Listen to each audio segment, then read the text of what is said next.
व्रती काफी शुद्धता के साथ पंडित जी के द्वारा व्रत का समापन किया गया है। अभी आप देख सकते हैं जो अभी बलि हुआ है सूर्य उपासना का पूजा अर्चना को लेकर अभी हम दरिया गांव में मौजूद हूं और हम पंडित जी के द्वारा जानने की कोशिश करेंगे सूर्य उपासना का विशेषता क्या है।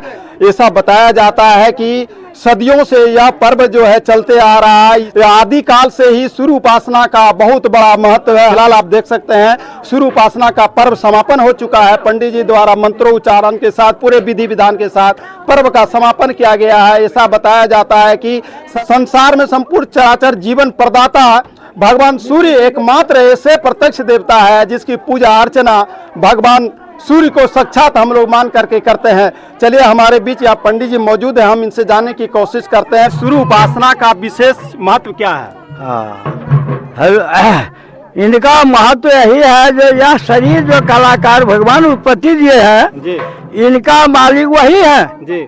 अगर यदि हमारे शरीर में रोग भी कुछ भी हो जाए उनके ऊपर हम यदि हाथ उठाएंगे तो हमको रक्षा करेंगे।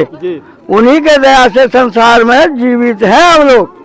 इसलिए यह कर्म का बहुत बड़ा महान है। सूर्य नारायण निवृत्ति व्रत डाला पाठा पर्व वार्षिक होता है 5 साल में एक बार। 5 साल में एक बार होता है। एक बार होता है। बाबा बताएंगे ये सूर्य भगवान की पूजा होती है। हाँ, सूर्य भगवान का 2 तरह का पूजा होता है। एक छठ पूजा भी सूर्य भगवान का पूजा होता है। और ये दोनों में क्या अंतर है? अंतर दोनों बराबर है जी। दोनों बराबर है। दोनों बराबर है। बराबर है। जैसे बताएंगे बाबा। जैसे सूर्य भगवान को हम छठ व्रत के संध्या उपास करके और इनका हम 5 साल के अंदर करते हैं तो शुक्र रोज माथा वगैरह बनवा के नियम पूर्वक से अरवानी भोजन किया जाता है जी। क्या दिन का ये त्योहार चलता है? ये त्योहार चलता है शुक्र शनिचर रविवार 3 दिन का। यानी यह रविवार को ही संपन्न होना है जी। चाहे जिस तिथि में हो जिस महीने में हो।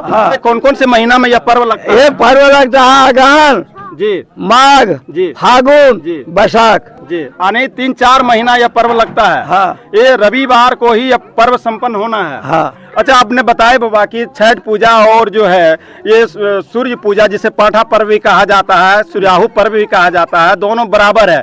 बराबर इसमें बलि होता है और वह जो है बलि नहीं होता, फलाहारी होता है। ये सूर्य नारायण और छठी माँ उसमें भी भगवान भास्कर सूर्य का भी अर्घ्य देता है जी। हाँ, लेकिन ये बलि है कोई कान ऐसा है जी। कान ऐस के ब्राह्मण को बलि दे देता है पाठा को जी। कोई बलि काट के प्रसाद करके खा जाता है जी। अपना नियम जिनका जो है वो कोई कान भी काट करके छोड़ देता है। हाँ। तो बाबा बताएंगे प्रथा जो है कब से चलते आ रहा है? परंपरा आदिकाल से ही। हाँ जी। आपने ही बताया कि कन छुपा होता है, कहीं कान ऐठ भी दे करके छोड़ दिया जाता है। क्या उसमें और उसमें क्या रीजन है? रीजन है हम जैसे बलि प्रदान नहीं करेंगे जी। हम भगवान का पूजा किए, हम कान ऐठ के पुरोहित को दान दे दिए। क्या आपके अनुसार से ये बलि होना चाहिए बाबा? नहीं होना चाहिए। नहीं। तो बलि जो देता है आपने भी अभी यहाँ संपन्न करवाया है, इसके पीछे क्या लॉजिक है? लॉजिक है वो अपना स्वार्थ बस है। स्वार्थ से ही करता है जी। हाँ। कहता ब्रह्मणे मुखे अमृते बस्ती। ब्राह्मण के मुख में अमृत का वास होता है। आप जो कहते हैं वही जो है प्रजा लोग करते हैं, वही लोग जो है आपके जो भक्त लोग करते हैं। तो आपने ही तो इस तरह का प्रथा लागू की है बाबा, ऐसा बताता है, हम नहीं कह रहे हैं। देखिए हम आप बोलते हैं सुनिए, जैसे मान लीजिए किसी को सामर्थ्य नहीं है जी, जो नहीं किया है वो मूल्य दान पैसा बलिदान दे करके ब्राह्मण को दे देता है। इसमें ये पाठा पर्व में भी मूलदान होता है? हाँ, होता है। ये किनको देता है? पुरोहित को देता है। पुण्य उतने मिलेगा जितना वो बलि देगा पाठा पर्व का और ब्राह्मण को मूलदान देगा, क्या उतने उसको पुण्य मिलेगा? जी हाँ। कर्म व्रत हम किए पुण्य वो देंगे। तुलसी से बड़ा कुछ नहीं है। तुलसी पत्ता लेके संकल्प करके मूलदान उसका दे दिया जाता है जी।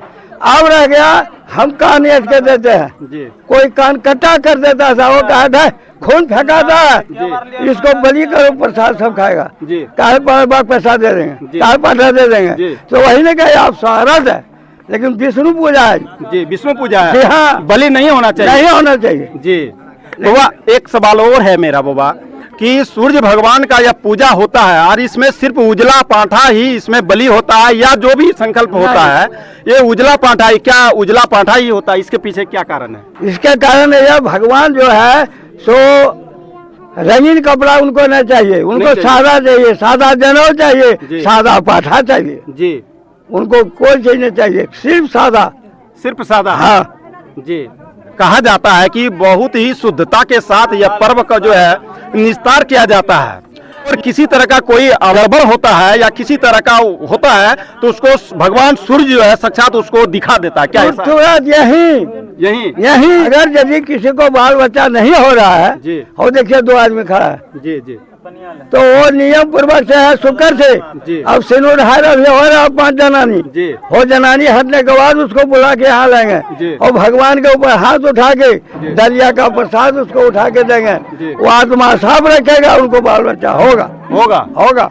ऐसा जो भी श्रद्धा से करते हैं तो भगवान उनको जो है पूर्ण करता है। हाँ जी, हाँ। जितने भी लोग हैं सभी वैज्ञानिक जीवन में जी रहे हैं, बहुत लोग नहीं मानते हैं, वैसे लोगों को क्या कहना चाहेंगे?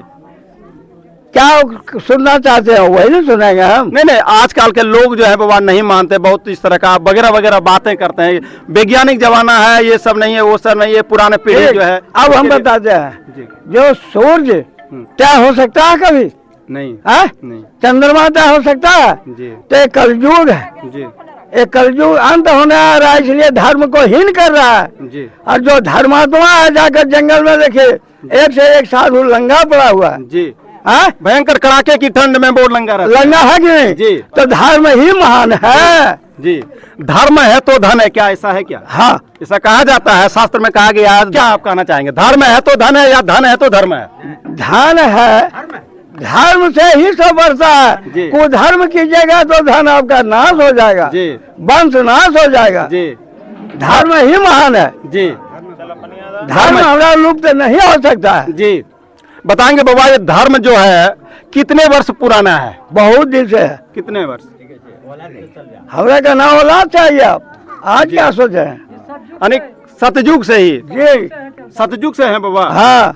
आप बताएंगे सतयुग द्वापर त्रेता जो भी युग गुजरे हैं, क्या उसमें से कोई देवी देवता पूजा अर्चना किए हैं सूर्य भगवान का? हाँ, लीजिए आप परंपरा में क्या किया है, तो सूर्य नारायण पूजा है, राम का पूजा है, कौन देवता छोटा है, शंकर जी का पूजा है। ऐसा बताया जाता है बाबा कि भगवान सूर्य का उपासना करते हैं तो उसका कुष्ठ निर्मल काया में बदल जाता है। ऐसा है? ठीक, हाँ है, हम किए हैं जी, हम करवाए हैं जी।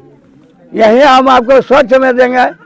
आदमी दिखाएंगे, देखिए पूछिए इनका देह सादा हो गया, हम गज कबूल कराए, ठीक है जी, समझे? जी जी। देख सकते हैं बाबा अभी बता रहे हैं कि हमने ऐसा देखे हैं कि शरीर सादा हो गया था, परंतु हमने भगवान सूर्य का उपासना विनती किए हैं, भगवान हमारी बात माने हैं और हमारे जजमान को स्वस्थ कर दिए हैं। ऐसा अभी जीता जागता सामने उदाहरण है, हम उनसे भी बात करने की कोशिश करेंगे। बाबा एक सवाल बताएंगे बाबा कि कुष्ठ रोगी और बांझन जो महिलाएं होती है, भगवान सूर्य की उपासना करने से भगवान उसको मन्नतें पूरी कर देती है। देखिए जो कि वहीं से मांग के चला है, इतना हमको भोग चाहिए जी। और इनका दोष रहने के बाद ये जरूर रक्षा करेंगे जी, इनको करना है। जी, बहुत बहुत धन्यवाद बाबा। कहा जाता है कि यह सूर्य उपासना आज नहीं सदियों पीढ़ी से चलते आ रहा है। ऐसा कहा जाता है कि युवा लोग जो है कहीं न कहीं पथभ्रष्ट होते जा रहे हैं और दिन प्रतिदिन जो है धर्म के प्रति रेगल बातें करते रहता है। उसके लिए भी मैं आपको कहना चाहता हूं कि नासा का वैज्ञानिक 70% ईसाई है, लेकिन फिर भी नासा का वैज्ञानिक का कहना है कि मनुष्य की सृष्टि आज नहीं लगभग 2 अरब वर्ष पूर्व हुआ था। इसलिए कहीं न कहीं हमारा एक जीता जागता सनातन संस्कृति में उसका उदाहरण है। अभी आप देख सकते हैं हिंदू सनातन संस्कृति में जो भी कार्य पूजा हवन करवाया जाता है और उस हवन में जो है पंडित जी एक संकल्प पाठ करवाया जाता है, जिसमें यह कहा गया है कि एको वृंदासनवती कोटि अष्टोलक्षानि त्रिपंचाशत चतुर्विंशत संध आदित संवत संवरे। यानी इसका मतलब है एको वृंदा मतलब 1 अरब सन्नवती कोटियों यानी 96 करोड़, एको वृंदा सन्नवती कोटियों अष्टोलक्षानि 1 अरब 96 करोड़ 58 लाख 53,53,हजार चतुर्विंशत 420 वर्ष पुराना यह हमारा त्योहार है, जो कि नासा का वैज्ञानिक का कहना है कि मनुष्य की सृष्टि 2 अरब वर्ष पूर्व हुआ था, जो कि हमारे सनातन संस्कृति अभी पंडित जी के द्वारा एक संकल्प पाठ करवाया गया होगा। और संकल्प पाठ में यहाँ पंडित जी एक मंत्र उच्चारण किए होंगे कि एको वृंदा सन्नवती कोटियों अष्टोलक्षानि त्रिपंचाशत चतुर्विंशत संध आदि संवत्सरे। यानी 2 अरब वर्ष 1 अरब 96 करोड़ 58 लाख 53,420 वर्ष यह सनातन तब से है, आज से सनातन नहीं है। इसलिए तमाम जो है देवी देवता हमारे भारतवर्ष में ही यह जन्म लिया है और ये सूर्य उपासना अभी आप लोगों के बीच में संपन्न हुआ है। कहा जाता है पृथ्वी सहित नवग्रह ग्रह सूर्य की परिक्रमा निरंतर करते रहती है। तो चलिए, आपने अभी पंडित जी के द्वारा तमाम प्रतिक्रिया आपने सुना शक्ति न्यूज के माध्यम से। इस और आपकी क्या प्रतिक्रिया है कमेंट बॉक्स में जरूर दें और मेरा चैनल को सब्सक्राइब जरूर करें और वीडियो को ज्यादा से ज्यादा लोगों तक शेयर करें। चलिए मिलते हैं अगले वीडियो में किसी अलग मुद्दे के साथ अलग स्थान में, तब तक के लिए जय हिंद।